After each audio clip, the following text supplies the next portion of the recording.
என்னம்மா lunch ready ஆச்சா? இதோங்க சாப்பாடு ரெடி, சாம்பாரும் ரெடி ஆயிடுச்சு. என்ன தொட்டுக்கு செஞ்சிருக்க? பீட்ரூட்டுங்க. பீட்ரூட்டா? அது எனக்கு பிடிக்காதே. நான் வேற என்ன தொட்டுக்கு வாங்கிட்டு வா.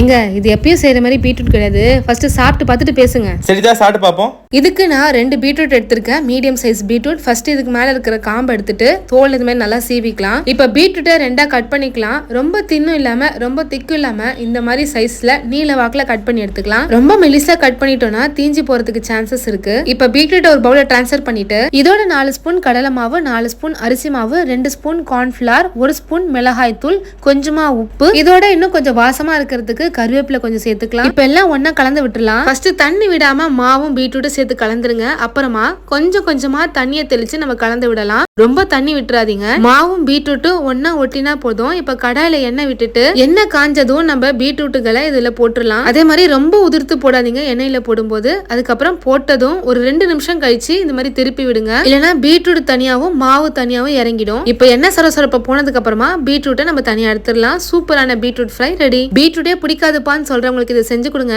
வேணும்னு கேட்டு சாப்பிடுவாங்க. உங்களுக்கான விடுகதை: இளமையிலே பச்சை, முதுமையிலே சிவப்பு, குணத்திலோ எரிப்பு. அது என்ன?